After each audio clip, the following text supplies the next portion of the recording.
Hello, yeah, we've got some more materials questions, just the two in this video.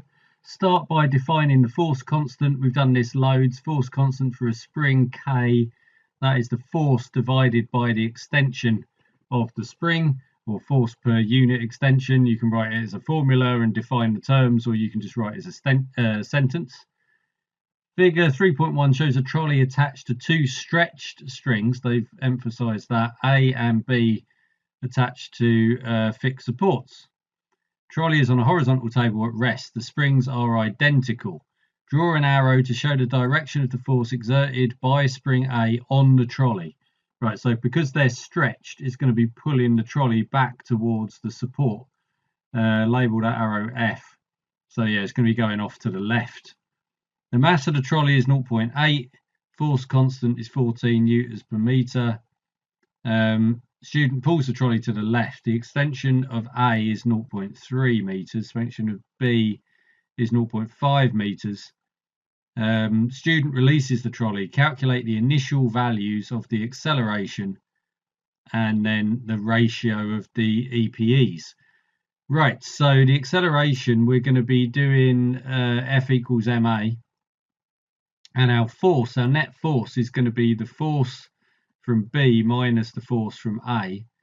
So that would be equal to the mass times the acceleration. So we've got K times X for each one of them. So this is going to be, what was K? 14 times 0.5 for B, minus 14 times 0.3 for A, and that would be 0.8 was the mass times the acceleration. So this is going to be 0.2 times 14. So that's 14 over 5 is going to be equal to 4 over 5A.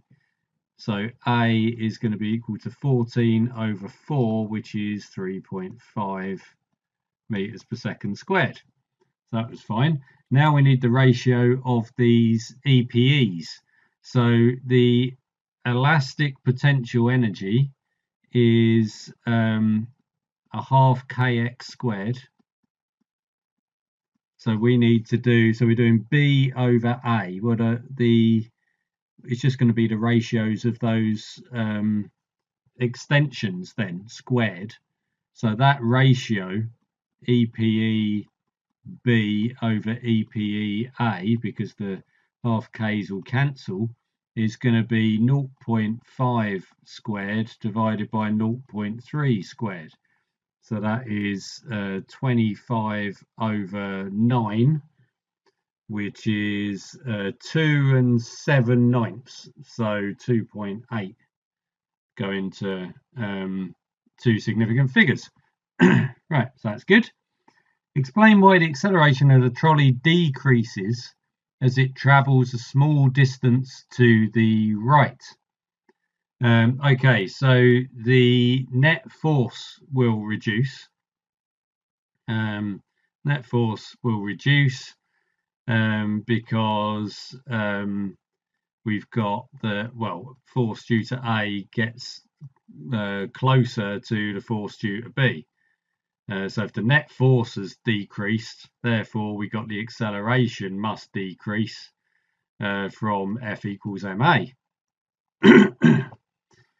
State and explain how the acceleration in your answer to well, the previous bit, I think that means, I just got the number of i's wrong, would be different when a heavy object is fixed to the, oh no, no, it is this one, it's this one here, this, yeah, two i's, number 1, right? So yeah, the acceleration we worked out here, this one, how would that change if the mass was greater?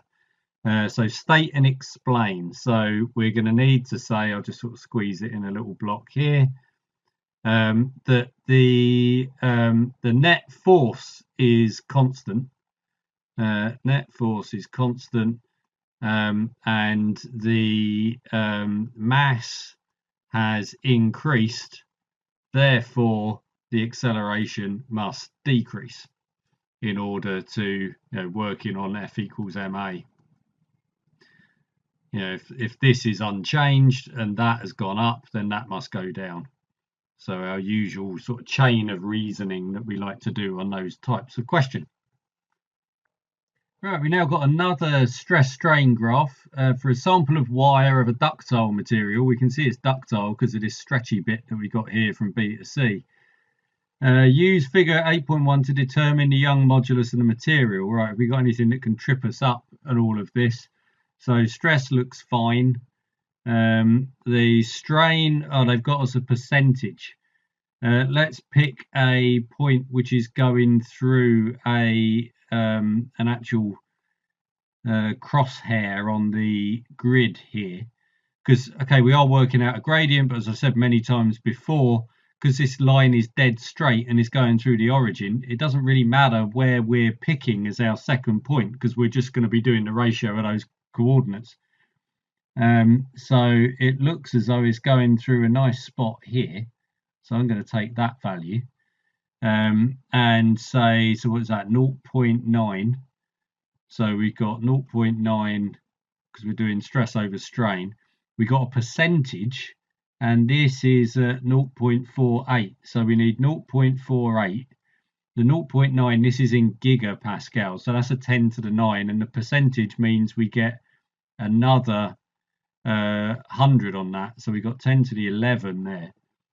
0.9 divided by 0.48 gives us 1.875. So we'll say 1.9 times 10 to the 11 pascals. Use figure 8.1 to describe the behavior of the material. Okay, behavior of the material. We've got from A to B, I mean, they've given us these sections. So it is elastic and it is Hookean. So they're the two main things we want there. So elastic, as in if we let it go, it goes back again to the origin. We've got no permanent deformation. B to C, this is our ductile part with the plastic deformation going on there. So that's our sort of permanent deformation. So that's the behavior of our ductile material. State and explain the effect on the linear region AB of the graph when a sample of the same wire but twice the original length is used. Right, well, the Young's modulus will be unchanged. So the linear section won't change at all. Therefore, AB is unchanged, because that's what it's telling us. That if we've still got the same Young modulus for the material, we're still going to have the same, that same region, that same linear region with the same limit and the same gradient on it.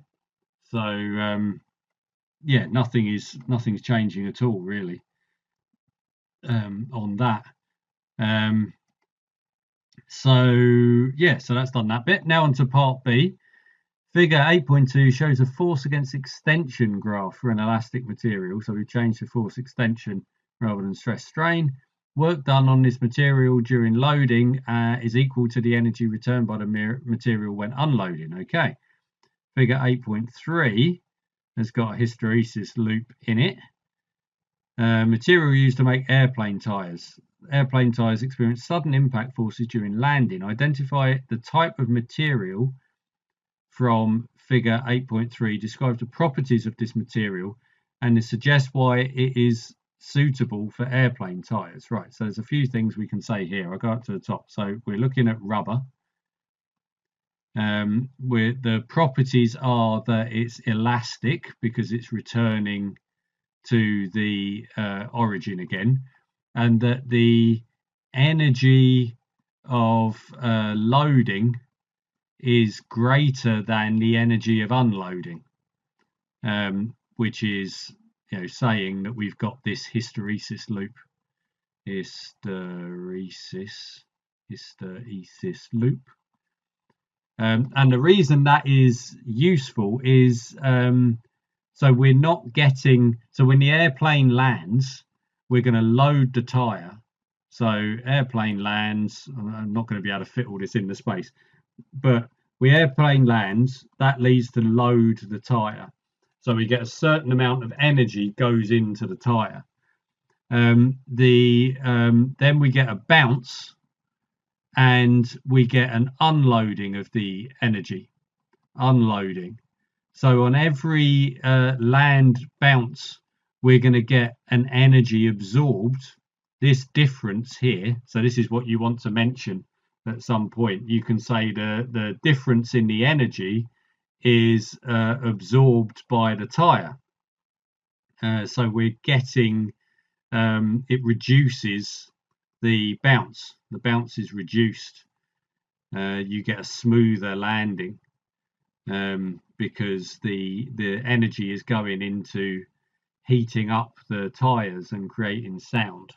Because that's where it's going. You know, you're thinking if this is going into the tyre, it can't be going back into kinetic energy in the plane when it's bouncing back off of the runway again, as you get that as the plane lands. So this is desirable losses, really. I mean, if you can call it that way, it's where we want to be creating heat and sound in order to take that energy out of the aeroplane. So yeah, quite a detailed question to wrap up on this one.